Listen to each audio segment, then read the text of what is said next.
Assalamualaikum warahmatullahi wabarakatuh. Hai adik-adik. Perkenalkan, nama kakak Selvi Dayana, NIM 19591207. Kakak adalah salah satu mahasiswi dari IPB. Baiklah, hari ini kita akan membahas tentang pembelajaran kelas 4 tentang tema 3, subtema 1, pembelajaran 1, yaitu tentang hewan dan tumbuhan di lingkungan rumahku. Nah, hari ini kakak akan membahas 3 materi. Yang pertama yaitu bahasa Indonesia, yang kedua yaitu IPA, dan yang ketiga yaitu materi tentang IPS. Baiklah, kita langsung saja masuk ke materi yang pertama, yaitu tentang wawancara. Nah, adik-adik sudah ada yang tahu apa itu wawancara? Nah, wawancara adalah bertanya kepada narasumber untuk mendapatkan informasi antara pewawancara dan narasumber untuk mendapatkan informasi. Nah, saat melakukan wawancara, kita menggunakan kata tanya yang disingkat dengan adik Simba. Kira-kira apa itu adik Simba, adik-adik?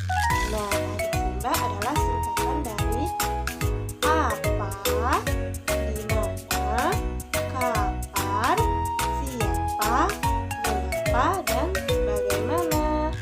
Nah, selanjutnya kita akan membahas tentang laporan wawancara. Apa saja yang termasuk ke dalam laporan wawancara? Itu ada 6 bagian.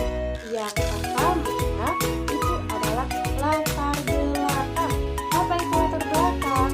Latar belakang adalah mengapa kita melakukan wawancara. Itu untuk yang pertama. Kemudian yang kedua adalah maksud dan tujuan. Artinya, tujuan dilakukannya wawancara. Kemudian ada yang ketiga yaitu topik pembicaraan. Topik pembicaraan ini adalah judul atau tema wawancara. Kemudian waktu dan tempat kegiatan. Nah, waktu dan tempat ini terbagi menjadi 3. Yang pertama yaitu hari atau tanggal. Yang kedua yaitu waktunya kapan. Kemudian yang ketiga yaitu tempatnya di mana kita melakukan wawancara tersebut. Nah, kemudian yang kelima, laporan hasil wawancara. Apa itu laporan hasil wawancara? Isi hasil wawancara itu adalah ada narasumber, ada pewawancara, dan hasil wawancara. Kemudian kesimpulan adalah kesimpulan dari isi laporan hasil kita wawancara.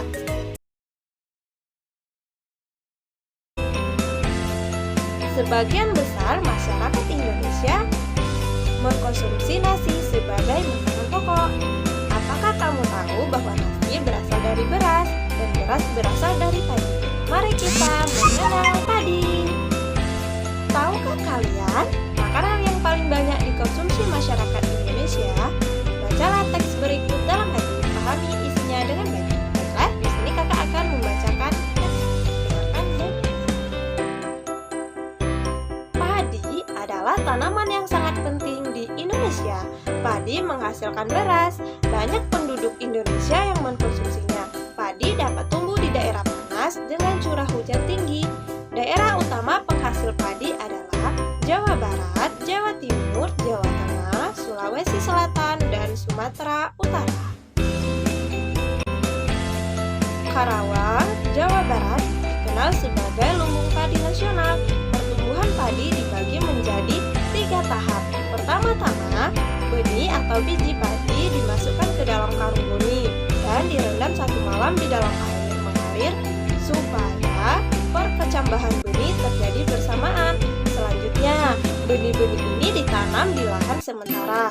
Bibit yang telah siap dipindah tanamkan ke sawah, biji atau benih tadi akan tumbuh berkecambah hingga muncul ke permukaan. Bakal akar dan tunas menonjol keluar, lalu batangnya memanjang. Petani juga mengairi, memberi pestisida untuk pupuk pada tanaman ini Selanjutnya, tanaman padi berbunga hingga gabah matang, berkembang penuh, keras, dan berwarna kuning. Gabah adalah bulir padi yang terbungkus dalam sekam atau kulit padi.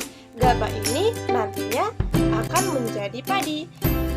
Tahap pertumbuhan padi berlangsung antara 110 hingga 130 hari. Setelah panen jadi, gabah ditumbuk dengan lesung atau digiling di piringan. Sekam atau kulit padi terlepas dari isinya. Bagian isi inilah yang berwarna putih, kemerahan, ungu, atau bahkan hitam, yang disebut dengan beras. Bacalah teks berikut dan isilah tabelnya. Pantai adalah daerah yang berbatasan langsung dengan laut. Pantai ada yang landai dan ada pula yang terjal. Pantai yang landai biasanya digunakan untuk objek wisata. Dataran tinggi. Dataran tinggi adalah permukaan bumi yang ketinggiannya 500 meter di atas permukaan laut. Dataran tinggi biasanya dimanfaatkan untuk peristirahatan, objek wisata, dan usaha perkebunan. Dataran rendah. Dataran rendah adalah permukaan bumi yang datar dengan ketinggian kurang dari 200 meter dari atas permukaan laut. Pada umumnya, dataran rendah berada di sekitar pesisir pantai dan banyak digunakan untuk berbagai keperluan, di antaranya pertanian, peternakan, perumahan, dan industri, serta beberapa jenis kegiatan perkebunan seperti perkebunan kelapa dan tebu. Mari kita mengisi tabel berikut. Yang pertama yaitu pantai. Lokasi daerah yang berbatasan langsung dengan laut. Ciri-ciri berbatasan langsung dengan laut. Sumber daya alam, ikan, rumput laut, dan kerang. Manfaat untuk objek wisata, mata pencaharian, penduduk, nelayan, dan petani tambang. Kemudian dataran tinggi. Lokasi permukaan bumi yang ketinggiannya 500 meter di atas permukaan laut. Kemudian ketinggiannya 500 meter di atas, ciri-cirinya itu ketinggiannya 500 meter di atas permukaan laut. Kemudian sumber daya alamnya, tanaman, sayuran, dan buah-buahan. Manfaat, tempat peristirahatan, objek wisata, dan perkebunan.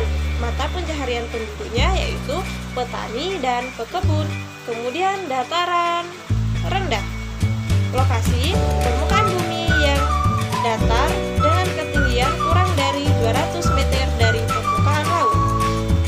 Ciri-ciri ketinggiannya yaitu kurang dari 200 meter dari permukaan laut. Sumber daya alam, hewan ternak, sayuran, dan buah-buahan. Manfaat, pertanian, perkebunan, peternakan, dan industri. Mata pencaharian penduduknya yaitu petani, karyawan, dan lain-lain. Mungkin itu saja pembahasan kita hari ini adik-adik. Sampai jumpa. Terima kasih. Wassalamualaikum warahmatullahi wabarakatuh.